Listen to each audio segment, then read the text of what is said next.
She smiled like she'd been keeping a secret, one meant for me, though I didn't know it yet. And when she whispered, "You'll understand what I feel soon," I realized some connections don't start with love, they start with recognition. It started with a smile that lingered just a second too long, the kind that makes you wonder if someone knows something you don't. I first saw her in that quiet little cafe near the corner of Maple Street, the one that smelled like fresh coffee and old books. She was sitting at a small wooden table, a notebook open in front of her, pen poised like she was about to capture a thought that might vanish if she blinked. The light from the window caught her hair, softening the edges of her face in a way that made her look almost untouchable, yet immediately familiar, like a memory I didn't know I had. I had been fumbling with my coffee cup when I noticed it, her glance, subtle but deliberate, lifting toward me. She smiled, a small, secretive curve of her lips, almost shy, almost bold. When I handed her the sugar packet she'd accidentally dropped, our fingers brushed. My hand stayed warmer longer than it should have, but she didn't pull away. Instead, her eyes held mine a fraction of a second longer than necessary, and she said, in a voice soft and measured, "You'll understand what I feel soon." I didn't understand, of course. Not then. I thought maybe it was a joke or a playful comment meant to tease. But there was something else, something unspoken, that lingered between us, a quiet weight that made the ordinary act of standing there feel like stepping onto a stage where neither of us knew the script. There was a grace to her that didn't demand attention, but somehow commanded it anyway. She adjusted the sleeve of her cardigan, the motion subtle but deliberate, and a faint scent of cedar and something floral followed her like a whisper. I realized I was noticing everything. The slight crease near her eyes when she concentrated, the gentle way her lips parted as she readjusted the pen, the soft cadence of her voice when she murmured the words I couldn't stop replaying in my head. I sat at my table, pretending to read the menu, but really I was watching her. Not in a way that felt invasive, but with the quiet curiosity of someone who's stumbled upon something remarkable and doesn't yet know how to approach it. Every glance she threw my way felt like a page turning in a story I had no idea I was part of. And just like that, the ordinary morning, the aroma of coffee, the murmur of conversation, the clatter of cups, became something else entirely. It was the start of a tension I couldn't name, a pull I didn't yet understand, but one that made my chest tighten and my pulse quicken for reasons I didn't dare question. Her smile had been small, subtle, fleeting, but in that moment, it felt like a promise. A promise that whatever this was, whatever feeling she had tucked behind her eyes and words, I would understand it eventually. And somehow, I knew that when that day came, it would change everything. After that first lingering smile, I found myself returning to the cafe with an excuse that felt both silly and necessary. A love for coffee I didn't even particularly have, and a hope of seeing her again. And she was there, always there, like she belonged to the place, yet somehow also to a world I couldn't yet reach. Our first real conversation was quiet, unassuming. I noticed how she arranged her notebook and pen with a deliberate care, the way her fingers traced the edge of the paper like she was guarding a fragile thought. I offered a comment about the book she was reading, something I had rehearsed in my mind half a dozen times, but barely managed to whisper when she looked up. She smiled, a small upward tilt of her lips that seemed to acknowledge more than my words, more than I had said or even realized.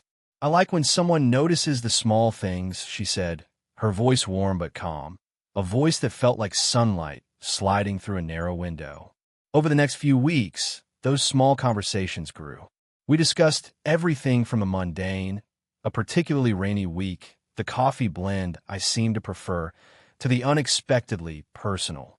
She would mention a memory, not quite a story, just a shadow of one. And I found myself leaning in, catching the subtle inflection in her tone that suggested more than she was saying. She spoke of patience, of missed opportunities, of quiet victories no one applauded. And when she did, her hands would rest near mine on the table, almost brushing, almost touching. That brush sent warmth through my chest, a sensation I hadn't realized I'd been craving until then. What fascinated me most was how natural it felt to be with her. There was no forced charm, no rehearsed humor, just presence. She listened with an intensity that made it impossible to lie, impossible to hide the thoughts I usually kept to myself. And in those moments, I started to notice the way she leaned slightly forward when she was curious, how the sunlight caught her hair just so in the late morning, and how her eyes would linger on me for a heartbeat longer than politeness required. Our interactions were slow, deliberate, a dance of pauses, laughter, and unspoken acknowledgement. One morning, as we sat across from each other with steaming mugs, her fingers brushed mine while passing a sugar packet. She didn't flinch, didn't pull away, and for a second, I could feel her warmth like a pulse, a quiet rhythm echoing mine. "I wonder if you always notice," she said, almost teasing, but with a gravity that made my stomach twist in an unfamiliar way. I realized I was beginning to live for these moments, for the sound of her voice, for the subtle way she moved through the world, for the faint trace of her perfume that lingered even after she left. And though nothing had been declared, though no promises had been made, I felt a growing certainty. She was slowly, quietly becoming indispensable. By the time I left that cafe, my chest felt both heavy and light. Heavy with the ache of wanting more, light with the warmth of having shared even these small, delicate pieces of ourselves. And every time I replayed her words, "You'll understand what I feel soon," I began to wonder if in some way I already did. It was raining, the kind of rain that doesn't just fall. It drifts soft and persistent, filling the air with the sharp scent of wet earth and the quiet hum of the city slowing down. I hadn't planned to see her that day, yet there she was, standing under the awning of the cafe, a book clutched to her chest, her hair damp at the ends. I hurried over, umbrella in hand, and when she looked up, the corner of her mouth curved in that familiar, secretive smile. "You always seem to show up at the right moment," she said, a playful lilt hiding something I couldn't yet name. I offered her the umbrella, and she hesitated just for a second before stepping closer.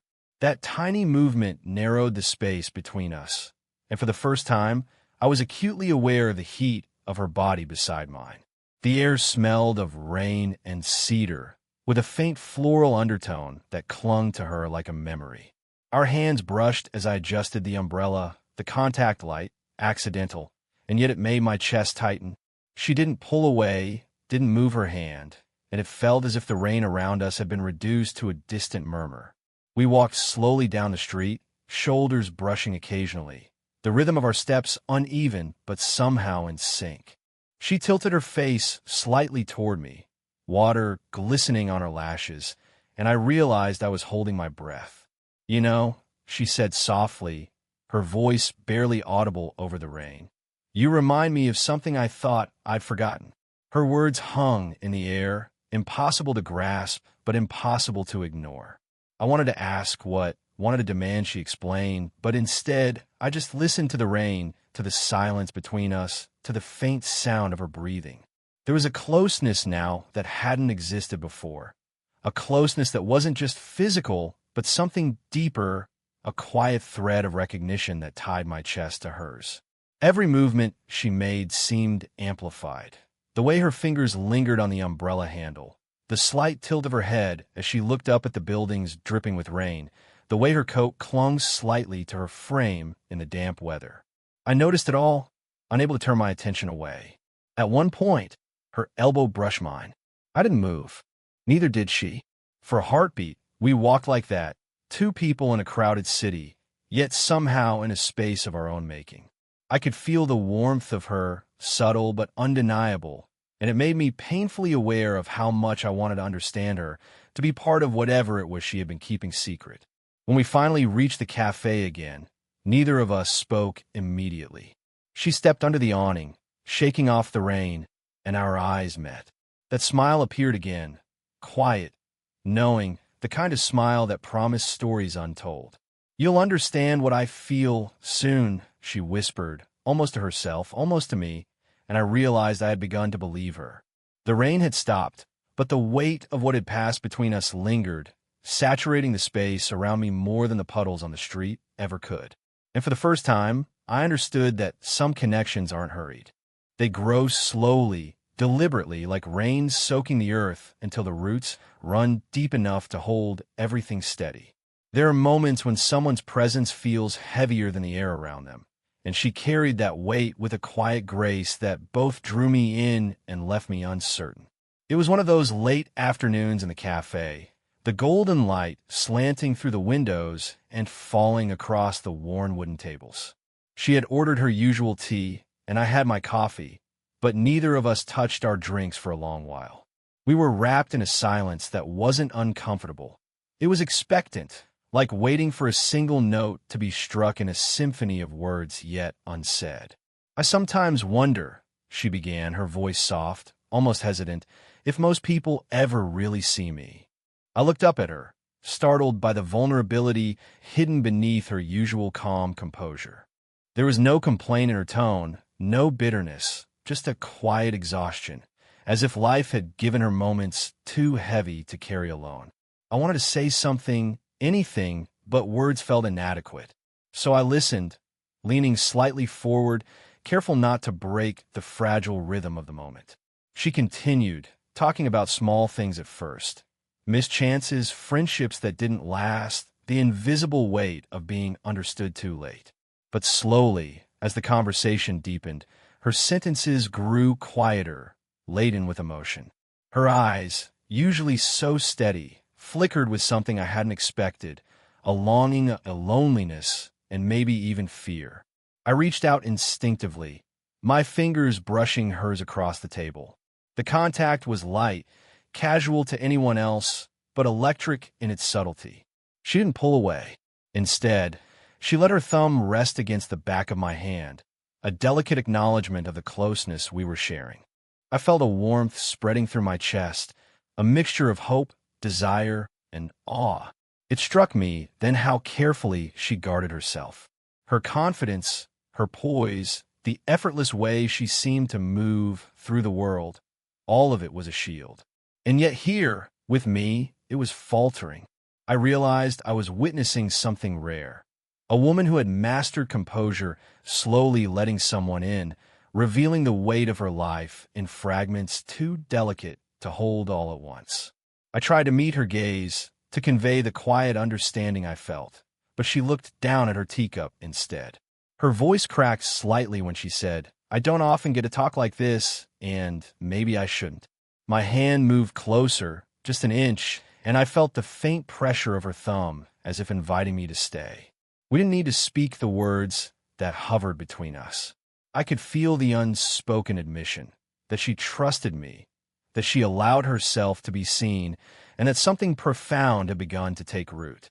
Her secret wasn't love yet, not fully, but it was something just as powerful, an acknowledgement of connection, of intimacy, and of the possibility that our lives could intertwine in ways neither of us dared name.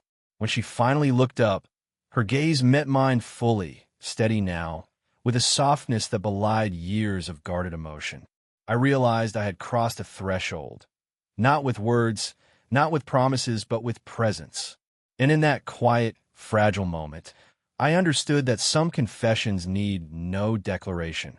They exist in the subtle brush of skin, the shared silence, and the trust that, when the time is right, the heart will speak for itself. For a few weeks, the rhythm between us was steady, like breathing in and out, comfortable and familiar. Then, without warning, it shifted. She became distant, subtle at first, almost imperceptible, like a door closing slowly rather than slamming shut. Our meetings grew less frequent. The warm, teasing glances became fleeting, polite nods. Texts arrived later, shorter, carefully measured, as if she were guarding herself from something I didn't yet understand. At first, I tried to rationalize it. Perhaps she was busy, tired, or simply needed space. But my chest tightened every time I realized she wouldn't be there when I arrived at the cafe, or that she had left before I could reach her table. It wasn't just her absence. It was the way the world seemed duller without her presence, the way ordinary sounds echoed more sharply in the silence she left behind. I began to notice the small reminders everywhere. The faint trace of her perfume lingering on the corner of a chair. The half-empty teacup she had left on a table I now passed habitually. The subtle way the sunlight hit the window where she always sat. Each one was a whisper of what had been, a reminder of how much I'd begun to rely on the quiet comfort of her company. I remembered the moments we had shared, the brush of her fingers on my hand, the way her eyes held mine just a fraction longer than necessary, the gentle cadence of her voice when she spoke about memories or hopes. Now, without those moments, my thoughts felt louder, more insistent, as if every memory of her was a soft ache I couldn't ignore. The hardest part wasn't the absence of words or presence. It was the uncertainty. I replayed our conversations, our silences, over and over in my mind, trying to find a clue, a misstep, or some reason for the distance. But she had always been careful, never careless, never cruel. And yet, the gap between us grew, stretching like an invisible thread pulled taut until I wasn't sure I could reach her. One rainy afternoon, I found myself back at the cafe, hoping, wishing, almost afraid to see her. The empty chair across from me felt heavier than the heaviest burden. I watched other patrons laugh and move, their voices filling the room, but it all felt distant, muted. Her absence was a physical weight pressing against my chest, a quiet reminder that sometimes the heart notices before the mind understands. I realized then that longing isn't just desire, it's awareness. Awareness of what you risk losing, what you might never regain, and what matters far more than the fleeting moments of distraction in everyday life. And in that realization, I knew I would wait. Not impatiently, not desperately, but with the quiet, steady hope that she would return, and that when she did, we could pick up the fragments of closeness and rebuild them into something stronger. And all the while, I held on her words. You'll understand what I feel soon. I didn't yet understand, but I could feel it, the echo of something deeper, something worth enduring the ache of absence for, something that promised reunion, honesty, and the slow unfolding of a connection neither time nor distance could erase. Weeks of absence had left a quiet ache in my chest, a subtle emptiness I carried with me wherever I went. Every routine walk to the cafe, every sip of coffee, every glance at an empty chair reminded me that she was gone, yet never truly gone from my thoughts. I had begun to accept it, or at least I thought I had, until the day she returned. She appeared in the doorway like a memory stepping back into the present, her coat damp from a sudden drizzle, her hair falling softly over her shoulders. My heart recognized her before my mind could catch up. The cafe seemed to shrink around her, the usual hum fading into the background. She smiled, the same secretive, knowing smile that had first drawn me in, and for a moment, the weeks of absence evaporated, leaving only the weight of anticipation. I thought I could step back, she said quietly as she approached my table, her eyes searching mine. Before it meant too much, but I already crossed that line. Her words were simple, almost casual, but the undercurrent of vulnerability they carried struck me harder than any confession could have. She stood close enough that I could feel the warmth of her body, faint but insistent, like sunlight through a narrow window. The faint scent of cedar and something floral lingered in the air, wrapping around me, grounding me in the moment. Without thinking, I reached out instinctively. Our fingers brushed, and her hand rested lightly on my chest. Not a declaration, not a demand, just a subtle acknowledgement of the closeness we had quietly cultivated over weeks of stolen moments and silent understanding. The brush of her skin against mine sent a current through me I hadn't anticipated, and I realized that all the waiting, all the longing, had only heightened this intimacy. Her gaze softened, vulnerability mingling with the quiet confidence she always carried. You'll understand what I feel soon, she whispered again, and this time, it wasn't teasing or playful. It was a promise, an admission, a truth she was finally willing to share without words. Her eyes held mine fully, and in that gaze I saw everything she had kept hidden. The hesitations, the fear, the desire, the trust. We didn't speak immediately. There was no rush, no need to fill the space with empty words. We simply existed in the closeness of the moment, the subtle brush of hands, the warmth of bodies nearly touching, the rhythm of breathing that somehow matched. I felt her presence in the quiet, in the pauses, in the steady beat of her heart that seemed to echo mine. It was the kind of intimacy that doesn't require declarations, one built on shared glances, gentle touches, and the understanding that some connections transcend time and absence. Her return wasn't just a reunion. It was the beginning of something more profound, a bridge between longing and fulfillment, between hesitation and acceptance. As she leaned slightly closer, the distance we had once measured in absence now dissolved into quiet companionship. Her head hovered near my shoulder, just close enough that I could feel her warmth, her breath mingling with the scent of rain and tea. And in that moment, I understood. She had always been here, in the spaces between our meetings and the silence between our words, and now she was here in a way I could finally feel fully and undeniably. Time has a way of softening the edges of longing, turning hesitation into quiet confidence and distance into shared rhythm. After her return, our connection didn't explode into grand declarations or dramatic moments. It unfolded slowly, deliberately, like sunlight creeping across a familiar room. Every conversation, every laugh, every fleeting brush of hands became a thread weaving us closer together, building intimacy that was patient, steady, and deeply human. We spent afternoons walking through the streets, side by side, the city bustling around us, but irrelevant to the small universe we created in those moments. She would occasionally lean in, her shoulder brushing mine, her fingers grazing mine without thought, and I felt the simple steadiness of her heartbeat against mine. It was a rhythm I had come to recognize, comforting in its consistency, grounding me in a way that no words ever could. I began to notice details I hadn't before, not just the warmth of her presence, but the subtleties of her expressions. How her eyes softened when she laughed at something small, how her lips curved ever so slightly when she was thinking, how the slightest tilt of her head could convey both vulnerability and quiet strength. These small gestures, once unnoticed, had become my compass, guiding me through a growing understanding of her heart and her hesitations. One evening, we found ourselves sitting on a park bench as the sun dipped below the horizon, painting the sky in soft gold and rose. She rested her head lightly on my shoulder, a gesture both casual and intimate, and I felt the weight of the weeks, months, and moments we had shared dissolve into something warm and sustaining. Her hair brushed against my arm, the faint scent of cedar and floral lingering in the air. There was no rush, no expectation, just the quiet presence of two hearts slowly learning to beat in harmony. I realized then what she had meant all along when she had first whispered, "You'll understand what I feel soon." It wasn't a tease or a mystery to unravel.